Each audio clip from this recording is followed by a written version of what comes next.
Okay, hello. In this video, we'll be learning how to classify elements, compounds, and mixtures. At the end of this lesson, you will learn how to classify substances as elements, compounds, and mixtures based on their name, pictorial diagram, and description.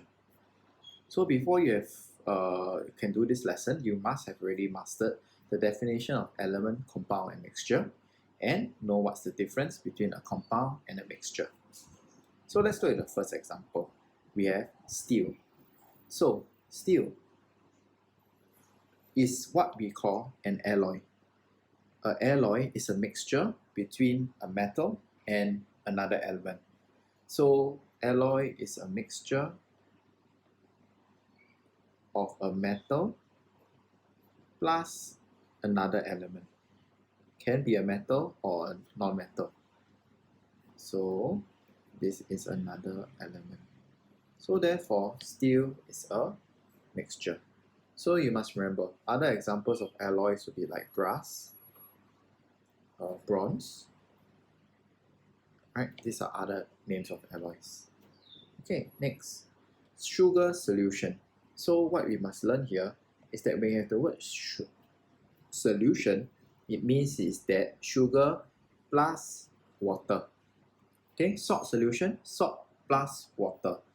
Alcohol solution, alcohol plus water.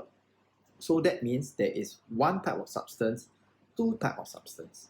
That means anything with the word solution has to be a mixture. Next, air. Now, we have learned, right, that air consists of 78% nitrogen gas. And then we have 21% oxygen gas and 1% of other gases. So can we see that air actually consists of different types of gases? And because it's a different types of gases, therefore air is a mixture. Diamond.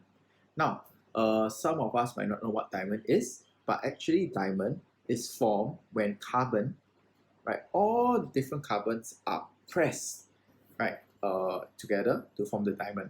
So actually diamond only consists of one type of atom, which is carbon, and that is what we call an element. Now, carbon comes in other forms as well. So there are things like graphite and also things like graphene. So these are all different forms of carbon, but they only contain one type of element, carbon. So therefore, they are elements. Okay, let's look at this description over here. Right, A is blue and dissolves in water. The solution can be separated into 3 dyes by chromatography. So what we see over here is that A can be separated by chromatography. Chromatography, as what we have learned previously, is a physical process. And because it is a physical process, right, A contains 3 different substances. So A is therefore a mixture, okay, because it can be separated by physical processes. Let's look at B. B is colored gray and is attracted to a magnet, right? B cannot be decomposed into anything simpler. So over here, this key phrase over here is what defines an element. An element is the simplest form of an atom, and therefore it cannot be decomposed any further. Right? Okay. Next, C is white. It is formed by burning magnesium and oxygen.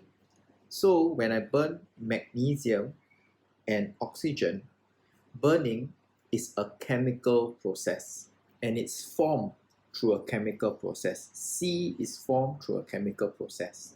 So therefore, C has to be formed by chemistry, right? So C is a compound.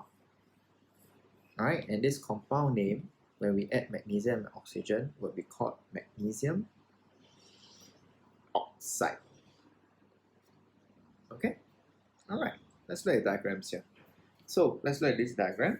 We can see that in each unit, right, they are chemically combined together. So each of these are chemically combined together right? And each of these small little units consists of more than one type of atom. You can see two different colors. So this, and they are all the same. So this is a compound. Let's go to the next one. So we can see this is one unit, this is one unit, this is one unit, this is one unit, one unit, one unit. And all the different units have different colors and they are not chemically combined together. So because there are two types of atoms and these two atoms are not chemically combined together, so therefore this is a mixture. Okay, not chemically combined together. Okay, let's look at this one. Now you can see only one type of atom, right? There's only one color, one type of atom. So straight away, because it's one type of atom only, it is an element. One type of atom. Okay? Next, you see there's two types of atoms. There's this gray color atom here, and there's this white color one over here.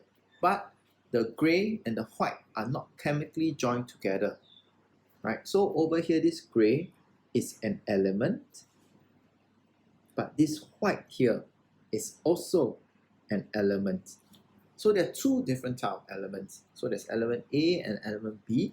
So what we have here is actually a mixture, but it's a mixture of two elements.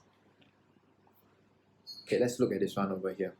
So you can see that there's one that's two atoms, and then there's one that's three atoms, right? So these are different color. So this has to be a compound because it's different atoms. This one also a compound. But you know compounds have to have fixed ratio. So this one only has two, this one has three. So this one has to be different compounds. So this compound A and then it's compound B, and they are different compounds. So this is also a mixture. Alright, so I hope you have understood how to classify substances into elements, compounds, and mixture. Alright, bye bye.